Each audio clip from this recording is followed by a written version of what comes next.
Welcome to Car IQ. My name is Aaron and I have been a certified auto mechanic for over 20 years and I would love to share my knowledge with you. And today we're going to be talking about how to properly crimp and seal 3 or 4 wires into one butt connector. Let's quick go over the basics of butt connectors. There's 3 styles.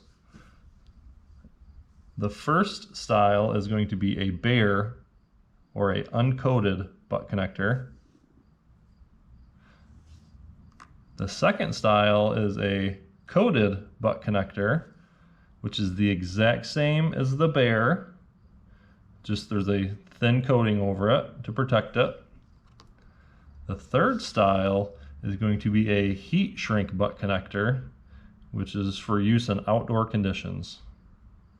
Let's quick talk about the failures of butt connectors and why we're doing this video. On this butt connector, you can see there are 3 wires going into one butt connector.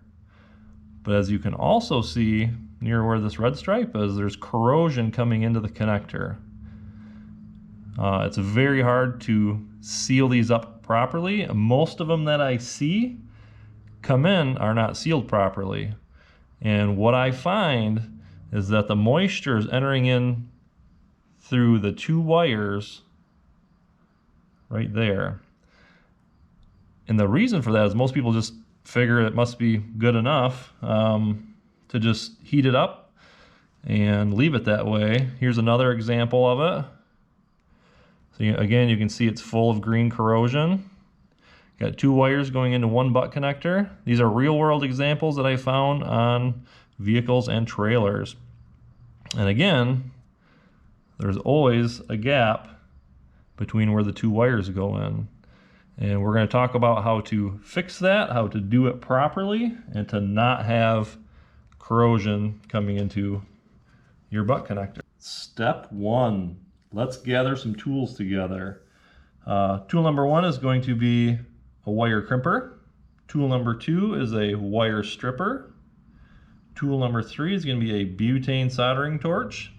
If you don't have one, that's fine. Even just a cigarette lighter works great to heat up the shrinkable butt connector. We have our butt connector and we have our 3 wires that we're going to use.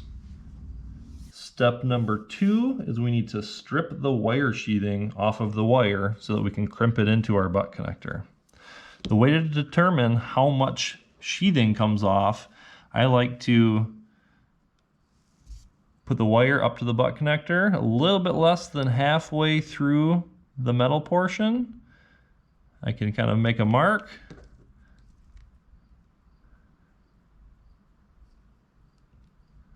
Strip the wire off with the appropriate size wire stripper.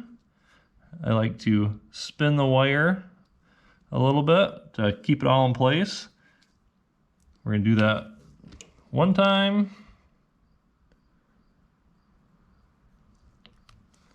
2 times.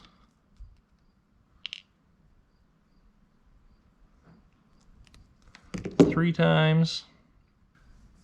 Step number 3, we're going to install the wires into the butt connector and we're going to make a crimp. So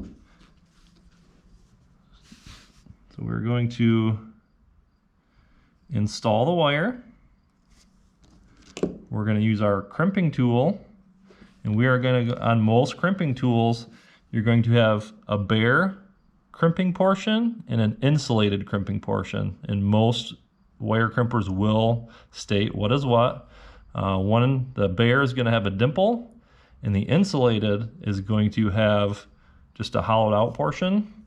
And what happens is if you use the bare crimper on an insulated butt connector, this is going to be the result. So that dimple crushes down through the coating and exposes the bare metal, and when it gets out in the elements it causes corrosion. So we got to be very careful on what style crimper we use if this connection is going to be outdoors, under a vehicle, under a trailer, anything that's exposed to water. So Once we got our wire into our butt connector, we're going to use our insulated portion of our crimper. We install the crimper a little bit inset of our metal connector. We crimp. And then what I always do, I grab the wire, I grab the connector, I give it a little twist back and forth as I pull outwards on both of them, and I verify that we have a good solid connection. And we're going to do the same with our dual wire as well. So once we have the copper all the way inset and the insulation or sheathing is touching our metal portion of our butt connector, we're going to go ahead, get our crimping tool, get it just a little bit away from the edge of the metal. We're going to make a crimp.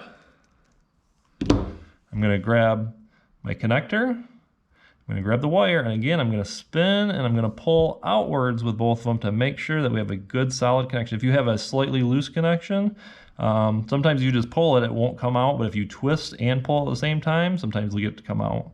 So this will help you not have intermittent issues in the future. So step number 4 is we need to heat shrink the edges. And what we want to happen, here's the one that's been done a long time ago. What happens is when you heat this sheathing, or this outer portion, this heat shrink tubing, you get a little bit of a goo or sealer that comes out. And it seals that whole edge along both sides. But what happens when we run 2 wires is that sealer doesn't get in between the wires and it leaves a path for water to get in, water, salt, which causes all of our corrosion. So I'm going to show you exactly how to do it the right way, which I've been doing this for a lot of years and I've never seen anybody do it the correct way. So what we're going to do, we're going to take our butane torch or our cigarette lighter. We're going to warm up the outer coating of the butt connector, not the wires.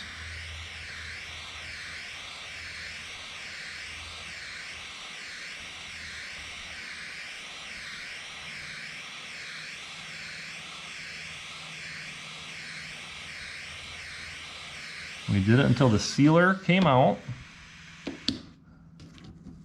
And then we take a pair of crimpers and we very gently push in between both wires, not cutting it, just simply applying enough pressure to separate the wires enough so that the sealer can dry in between the wires. And so what that does is it creates a perfect seal in between both wires, allowing no water to get into our connector. I just want to take a minute and show you a little bit closer what exactly we did, because I kind of sped through it. This is the crimper that I used, and I'm not sure if you can see it, but on this edge is sharp or pointed. This side is dull and flat. And so when we put the butt connector in and we crimp it down, it's basically just pushing the pointed side towards the flat side, creating that seal. There's several different styles of crimpers. You don't have to use what I use. Here's a pair from Channel Lock that is sharp on both edges. That will work just fine. It'll serve the exact same purpose. Again, just don't push down tightly or hold it too hard. Or even if you just want to use a pair of diagonal cutters, they will work just as well and serve the exact same purpose. And you can just stick them in between your 2 wires, crimp down slightly, hold, until it cools, and you'll have a good tight seal. Heat.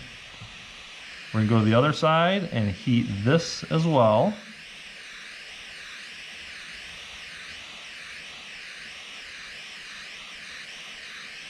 Till we see just a little sealer come out. Voila, you now have a solid connection that will not only last for many years, it will also hold up to the elements. So we've perfectly sealed this connector. We crimped it properly so we did not puncture the coating. And yeah, it's gonna last for a lot of years.